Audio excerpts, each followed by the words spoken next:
make or break, ourselves, what we talk about to ourselves or to other people or whatever.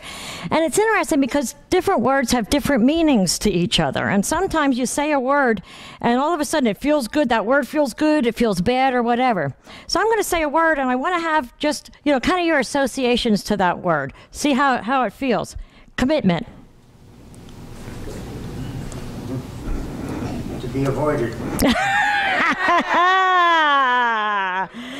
Honest answer. Honest answer. Let's face it.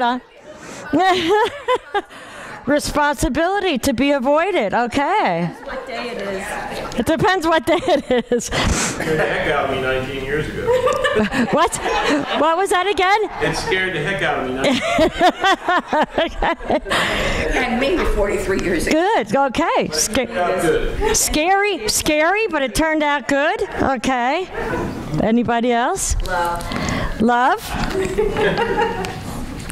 It's interesting that we got these answers in the beginning because I think, that word is scary to a lot of people.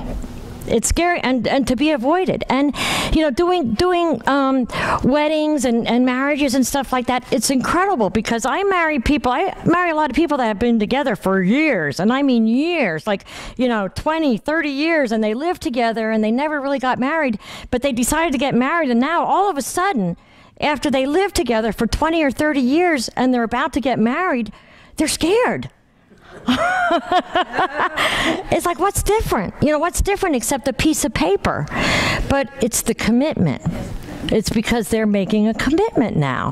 That word commitment really is scary. People want to avoid it. I want to avoid it.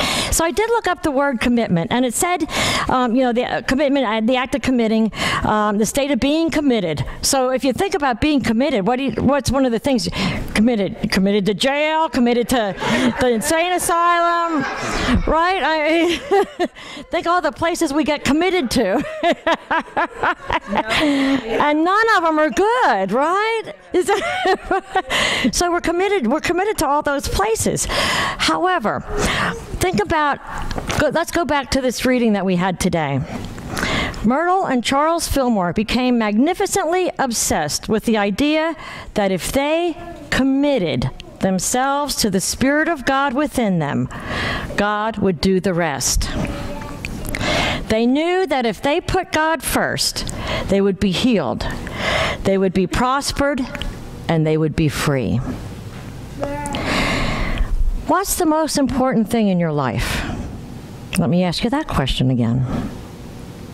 And if you don't want to answer, you don't have to, but I want you to think about it. Consciousness. A lot of people. Family. God. Freedom. Freedom to choose. That's good. Or not to.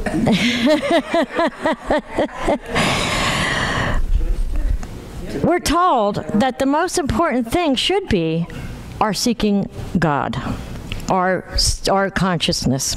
Seek first the kingdom of God, and all these things are added to us. But how committed are we to doing that? And that's the thing, is the committed word. The committed word. And I was thinking about this when I came on my way here, as far as people going to church this morning and stuff. And I wonder how many people are going to church because that's their ticket to heaven. That's one of the requirements that's one of the requirements that you have to do. You go there, you kind of struggle through the sermon, and then you go home, and what does it mean to you, and what do you do with that afterwards? Yeah. This is a joke.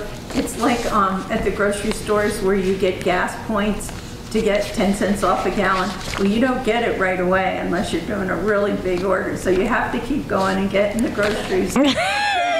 $100, then you can go get your gas. So you're on your way. You don't quite understand how far you are, but keep looking for that ticket. And that's exactly it. Is we forget the understanding of what we need to do to make life go smoothly. You know what so there's, I remember Tony Campola, one of the books that I read about he talked about this person that she was clinically depressed. The psychiatrist tried everything to get her out of depression. You know, pills, all kinds of different things, and she just would be so depressed every time she'd come into the office. So the one time she came in and she was all upbeat and excited, and he said, "Wow, look at you today." And she said, "You know what? The most great thing, wonderful thing happened." She said, "I went with my minister and we went into the hospital and we visited people, and they were so excited to see us, and they talked and we made them feel better, and that made me feel better." She said, "And I loved it." And he said, "That's wonderful. We finally found something to get you out of your depression." And she looked at him and said, "You don't think I'm going to do this every day, do you?"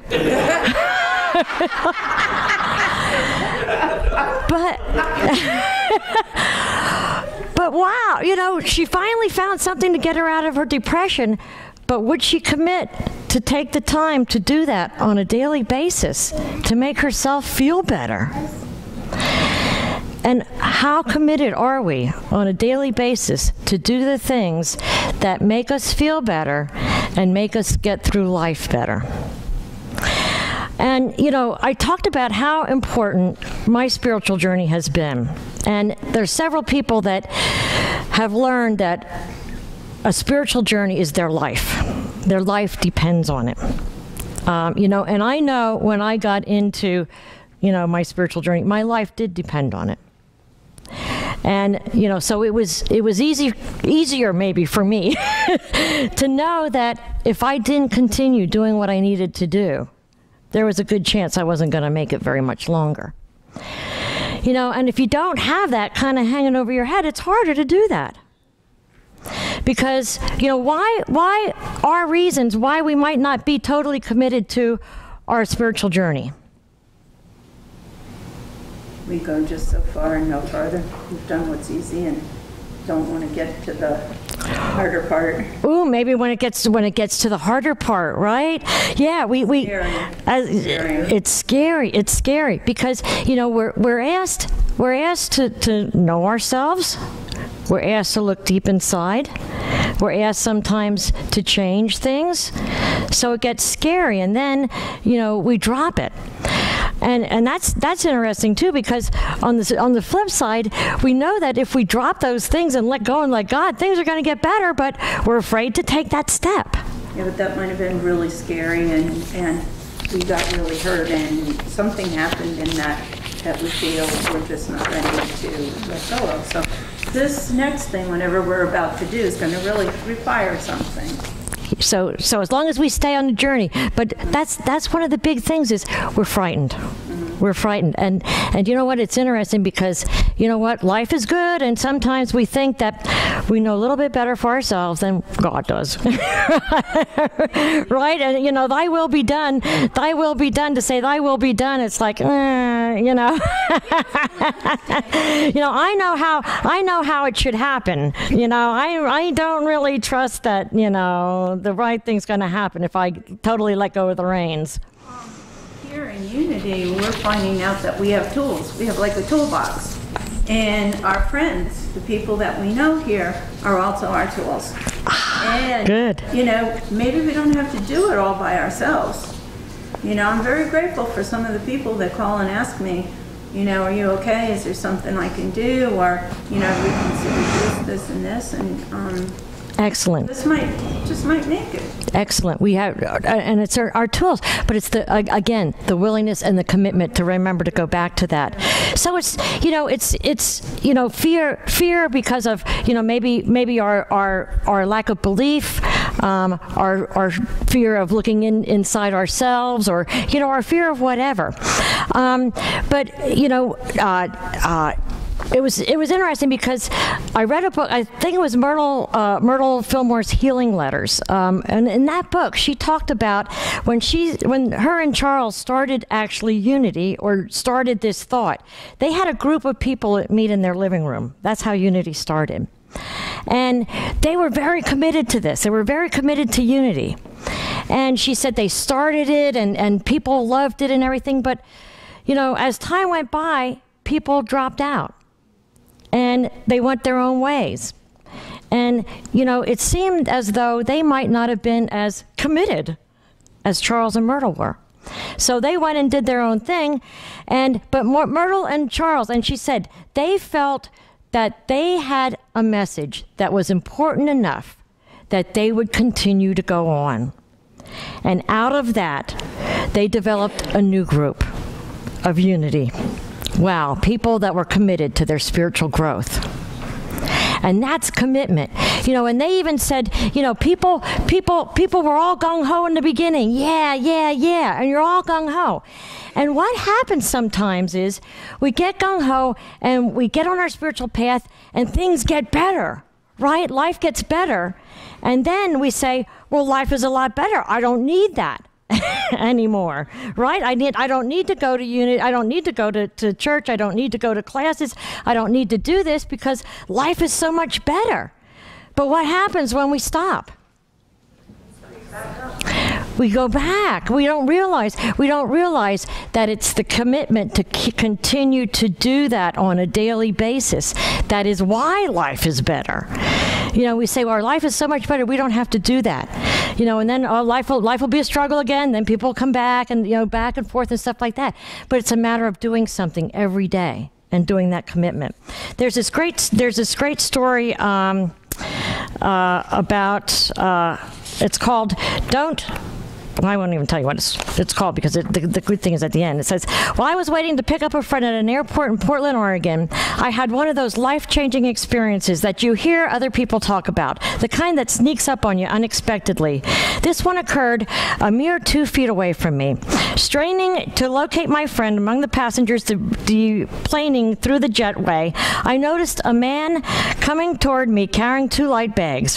He stopped right next to me to greet his family. First, he motioned to his youngest son, maybe about 6 years old. He laid down his bags. They gave each other a long, loving hug. As they separated enough to look at each other's face, I heard the man say, "It's so good to see you, son. I missed you so much." His son smiled somewhat shyly, averted his eyes, and softly said, "Me too, Dad." Then the man stood up, gazed at the eyes of his oldest son, maybe 9 or 10, and while cupping his son's face in his hand, said, "You're already quite the young man. I love you very much, Zach." And he hugged a most loving and tender hug. While this was happening, a baby girl, perhaps 1 or 1.5 years old, was squirming excitedly in her mother's arms, never once taking her little eyes off the wonderful sight of her returning father. The man said, "Hey, baby girl," as he gently took the child from her mother. He quickly kissed her face all over and then held her close to his chest while rocking her from side to side. The little girl instantly relaxed and simply laid her head on his shoulder, motionless in pure content. After several moments, he handed his daughter to his oldest son and declared, "I've saved the best for last," and proceeded to give his wife the longest, most passionate kiss I ever remember seeing. He gazed into her eyes for several seconds and then silently mouthed, "I love you so much." They stared at each other's eyes, beaming big smiles at one another while holding both hands. For an instant, they reminded me of newlyweds, but I knew by the age of their kids they couldn't possibly be. I puzzled about it for a moment, then realized how totally engrossed I was in the wonderful display of unconditional love that was not more than an arm's length away from me. I suddenly felt uncomfortable if I was invading something sacred, but I was amazed to hear my own voice nervously asked, "Wow, how long have you two been married?" "Been together 14 years total, married 12 of those," he replied without breaking his gaze from his lovely wife's face. "Well then, how long have you been away?" I asked. The man finally turned and looked at me, still beaming his joyous smile. 2 whole days. 2 days? I was stunned. By the intense greeting, I'd assumed he had been gone for at least several weeks, if not months. I knew my expression betrayed me. I said almost offhandedly, hoping to end my intrusion with some semblance of grace and not get back to searching for my friend, "I hope my marriage is still that passionate after 12 years. The man suddenly stopped smiling. He looked at me straight in the eye, and with forcefulness that burned right into my soul, he told me something that left me a different person. He told me, "Don't hope, friend, decide." Then he flashed me his wonderful smile again, shook my hand, and said, "God bless." Don't hope, decide. And that's all it takes to make that commitment, is decide. Look at what happened in their lives when they decided to commit their total love and adoration to each other. What happens in our life when we decide to commit ourselves to God, commit ourselves to our spiritual journey? Think about what can happen. You know, too many times we have these great desires and these great dreams, and we know they're God-given desires. And then all of a sudden, something happens, things get hard or whatever, and then we give it up. Instead of continue making that commitment, asking for help, seeking the kingdom of God first, and all these things will be added to us. You know, it's making that commitment to our spiritual journey. It's incredible once we do that. Once we do that, once we make that commitment, what will happen? What happens? You know, and we've all felt that. We've all felt that, you know, that time when we felt really great because we did that. You know, we took that time to do that every day. What happened when we did that on a daily basis? You're in the flow. We were in the flow. We were in the flow. What else? We saw things coming from us. We had that peace. That peace that no matter what happened, you know, things would always go for the best. But what happens is we get away from that, and then all of a sudden turmoil comes, and we try everything else out here to make us feel better and to get things straightened out. We try all the worldly stuff, and then when none of that happens, you think, if all else fails, pray. Right? If all else fails, pray. But we forget that should come first. And once we do that, once we commit ourselves to our spiritual journey, everything will be added to us. And, you know, yes, we should put God before everything else. We should put our spiritual journey, our love of life, our love of God before everything else. Because once we have everything else, we become better parents. We become better family members. We become better spouses, better friends. You know, when we do that first, when we put that first. I was just thinking that when you said put God first, if you're doing that in your daily routines and everything, you are putting God first. So as long as you've got that consciousness, everything you're doing is putting God first. Exactly, exactly. And that's the only way we can see God within each other. You know, the only way, I'm sure the only way that this couple found that love was they saw that Christ in each other. They didn't see anything negative. All they saw was the good in each other. They saw the God in each other. And that's what happens when we do that, when we have that consciousness, is we start seeing God in everything. And once we see God in everything, that's the flow. But it's the commitment. Go ahead, Debbie. I have to share something loving. We resonate with what you talked about. We've been married 19 years, and Chip just talked about, and he was so afraid to make that commitment. And I was away for a week for the first time in our married life in the beginning of June. And we called each other constantly. And my roommate kept saying to me, "My gosh, you keep talking to your husband all the time. I'm so glad to be away from my husband."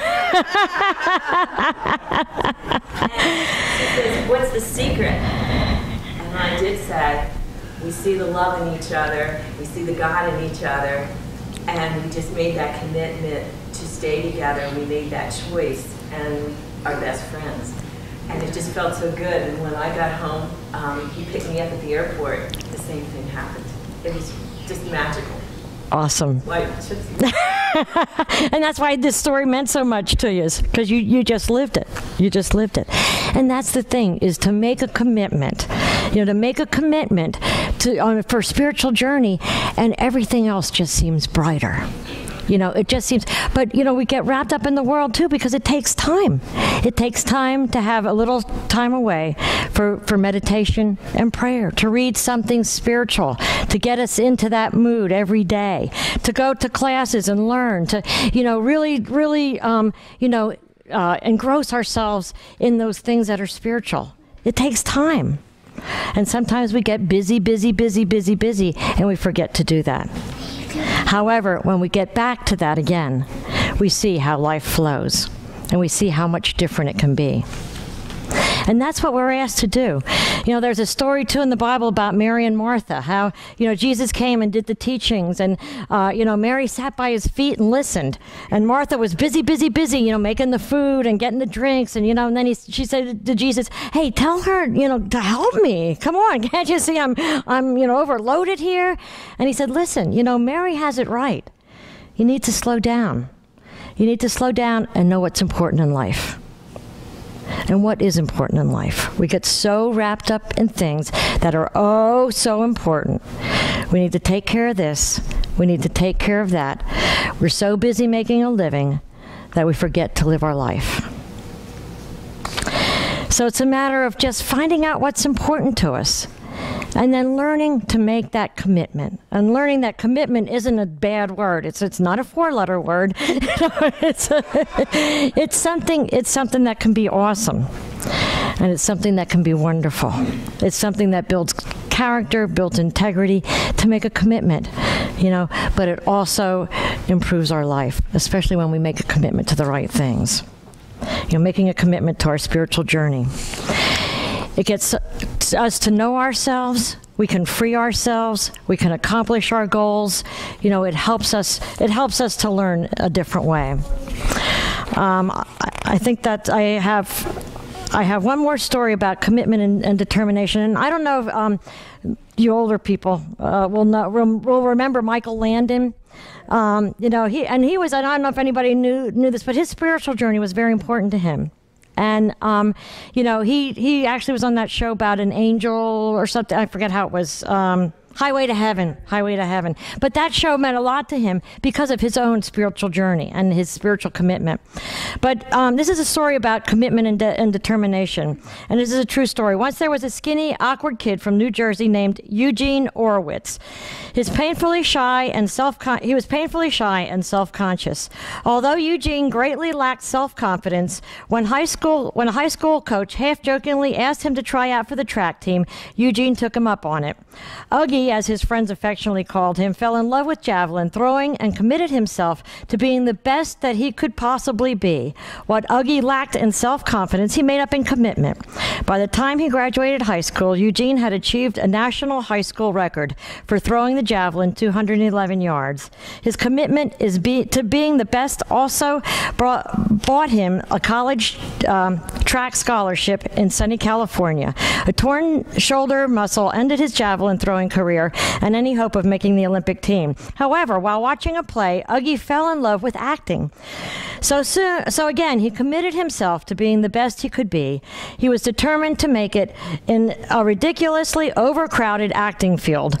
So he enrolled in acting classes. Eugene Orowitz, better known as Michael Landon, went on to star in 3 of the most popular television shows in history: Bonanza, Little House on the Prairie, and Highway to Heaven. And he has also, you know, attributed his determination and his commitment to putting God first in his life. Seek first the kingdom of God, and all these things will be added to you. It's a matter of remembering that first. When you seek the kingdom, all the added to you, it actually flows to you and becomes easy. Exactly, yes. Do more with less, you get less with more. Exactly. Yep. But we have to step out of our fear. We have to step out of our own fear of commitment, our own fear of thinking that we know the better answer, you know, and we have to let go and let God. And that's the thing, is let go and let God. So I'd like to take these thoughts into meditation.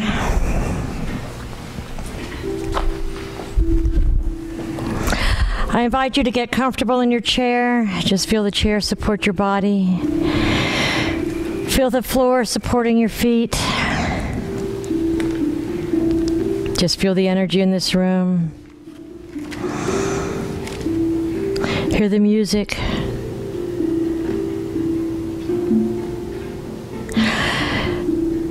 Take this time and go deep within. deep within to that Christ center, that Christ center of all power, all knowing.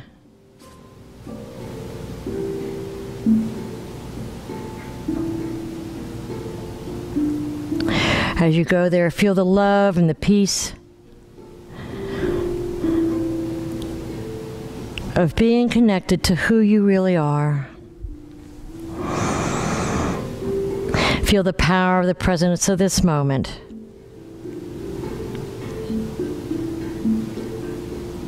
Feel all things of the outer world fall away.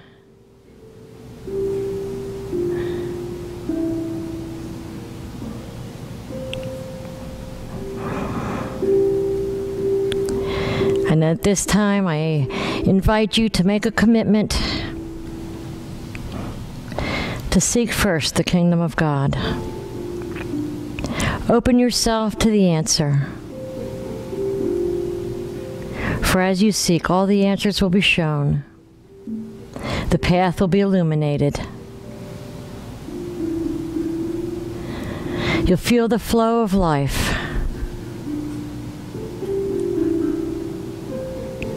And you'll begin a journey that is so incredible, words can barely begin to describe it.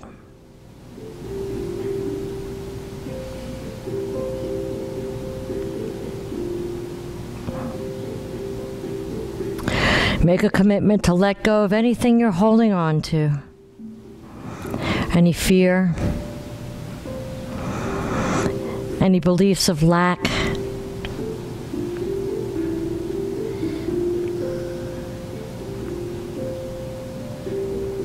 As you let go and let God,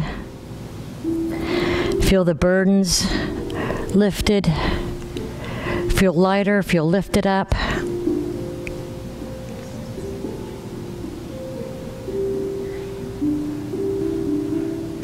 And know that all things are possible.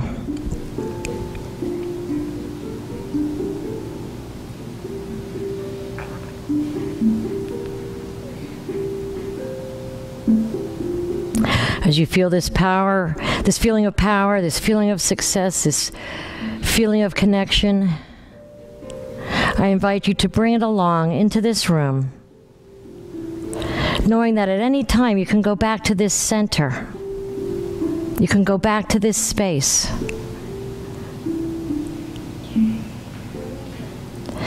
And know that we need not worry about anything, but just seek first the kingdom of God, and all these things shall be added to us. And so it is.